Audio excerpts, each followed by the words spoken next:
आपको पता है हमारी खोपड़ी 2 भागों में बटी हुई है, हाँ या ना? लेफ्ट और राइट। हमारा लेफ्ट का जो दिमाग होता है वह केवल 10 से 12% काम करता है, सोचता है, करता है जो भी है। बाकी का बच्चा हुआ दिमाग राइट काम करता है। लेकिन हम लोग सारा काम लेफ्ट से ही करते हैं। राइट तो हमारा जो है वो सब पड़ा खाली का खाली पड़ा रहता, कोई काम ही नहीं आप लेते उससे। अच्छी सोच रखो, सोचो, अपनी क्षमता बढ़ाओ, याद रखने की क्षमता। बच्चे कहते हैं हम भूल जाते हैं गुरुजी, याद करते हैं भूल जाते हैं। बेटा अपने दिमाग को विकसित करो। खोपड़ी सबकी एक सी होती है, ईश्वर ने दिमाग सबको उतना ही दिया। जितना दिमाग स्वामी विवेकानंद जी के पास था उतना ही दिमाग मेरे पास और आपके पास भी है। फर्क इतना है, उन्होंने अपने दिमाग का प्रयोग ज्यादा किया था, हम लोग प्रयोग कर नहीं पाते, इसलिए हमारा खाली का पड़ा रह जाता कचरे में, डस्टबिन में। भाई सबके मोबाइल में लगभग बराबर फंक्शन होते हैं, पर कोई अपने मोबाइल का उपयोग बहुत ज्यादा करता है, कोई अपने मोबाइल का प्रयोग केवल हेलो करने के लिए करता है। उसी तरह दिमाग है आपका। सबके दिमाग में बहुत सारा संसार ब्रह्मांड समाया आपकी खोपड़ी में, लेकिन आप उसका प्रयोग नहीं करना जानते, उपयोग नहीं करना जानते।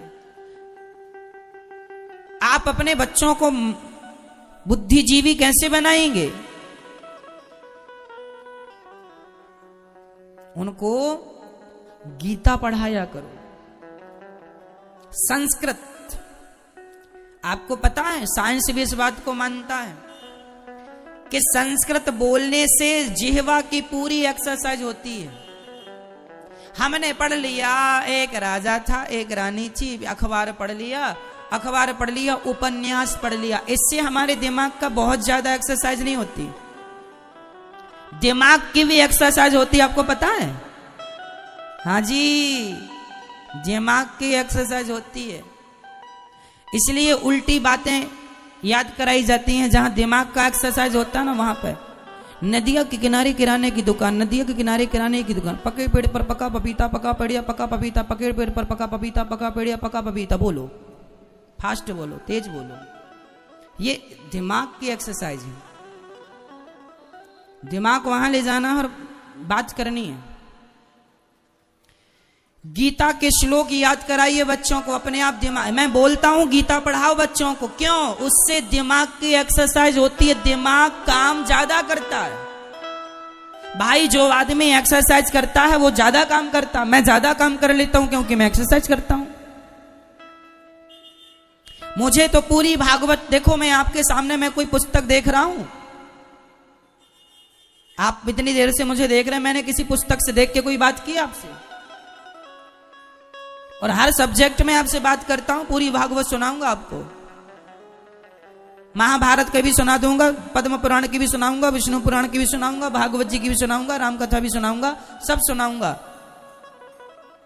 क्योंकि दिमाग की एक्सरसाइज करनी जरूरी है। दिमाग की एक्सरसाइज कैसे होगी बच्चों की? आज बच्चे भूल जाते हैं, भूलेंगे ही नहीं। मैं उनके दिमाग को इतना बड़ा कर दूंगा, विकसित कर दूंगा। आप गीता का श्लोक, गीता कठिन है, संस्कृत है ना, संस्कृत जब आप पढ़ते हैं, सर्वधर्मान परित्यज्य मामेकम शरणं व्रज, सर्वधर्मान परित्यज्य मामेकम शरणं व्रज, अहम त्वा सर्व पापेभ्यो मोक्षयिष्यामि मा शुचः। तो क्या होता है? संस्कृत बोलने से दिमाग की एक्सरसाइज होती है, दिमाग काम करता है। उसके अर्थ को जानो, उसके सेंटेंस को पूरा समझो, वाक्य को समझो, और पूरा पूरा पूरा पूरा। इससे धीरे धीरे करके दिमाग धीरे धीरे बढ़ता बढ़ता बढ़ता बढ़ता बढ़ता आपकी क्षमता बड़ी हो जाएगी। आज आप एक चीज याद करते हैं, कल 2 चीजें याद करेंगे, परसों 3 चीजें याद करेंगे, नरसों 4 चीजें। धीरे धीरे आपकी क्षमता, बच्चों की ऐसी तो बढ़ती है। पहले छोटी चीज, छोटा सा दिया जाता है, फिर बड़ा सा, फिर और बड़ा सा, और बड़ा सा, बड़ा, फिर बड़ा चैप्टर होता है। पहली क्लास में कम पढ़ाते हैं, दूसरी क्लास में थोड़ा ज्यादा, 5वीं क्लास में ज्यादा, 10वीं क्लास में और ज्यादा, PhD बहुत कठिन, और पढ़ो, करते रहो। एक एक प्रश्न का उत्तर में 10-10 पेज भरने हैं आपको PhD में। क्यों जी? PhD कैसी होती है? ऐसी तो होती है, एक प्रश्न है आपका और उस प्रश्न का उत्तर में आपको 25 पेज भरने हैं। भरते रहो, लिखते रहो, लिखते रहो, लिखते रहो। ये पीएचडी है। बस जिसका जितना माइंड विकसित हो गया उतना बुद्धिजीवी है, बस ये समझो। एक्सरसाइज करिए, काम ज्यादा करिए, ज्यादा करिए, अच्छे लोगों से ज्यादा मिलिए, ज्यादा से ज्यादा अच्छी संगत करिए, सत्संग करिए, अच्छे लोगों से सीखते जाइए, सीखते जाइए, अच्छी चीजें नोट करते जाइए, लिखते जाइए, बस अपनाते जाइए, उतारते जाइए, विकसित हो जाएंगे, सब अच्छा होगा। जीवन में संग की बड़ी महिमा है। जैसी संगत वैसी रंगत।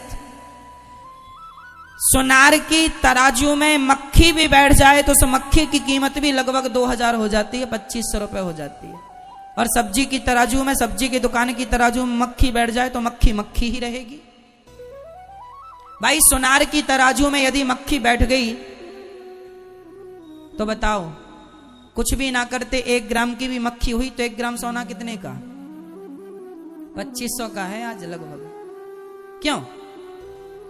यदि वजन करते समय मक्खी आके बैठ गई बाट की तरफ या सोने की तरफ तो या फायदा दिलाएगी या नुकसान दिलाएगी, पर है 2500 की मक्खी। एक मक्खी कम से कम 1 ग्राम की तो होगी, अच्छी खाती पीती घर की होगी तो। हाँ? सोचो कि वो मक्खी यदि सोनार की तराजू में बैठती है तो वो 2500 की हो जाती है, और वही जाके सब्जी वाले की दुकान में सब्जी की तराजू में बैठ जाए तो उसकी कोई वैल्यू। ये इसका अर्थ क्या निकला? इसका अर्थ निकला कि संगत कर ली सोनार की तो कीमत बढ़ गई, और संगत कर ली सब्जी वाले की तो मक्खी मक्खी ही रही। जीवन में जितने अच्छे लोगों की संगत करोगे उतनी कीमत बढ़ती जाएगी आपकी। इसलिए संगत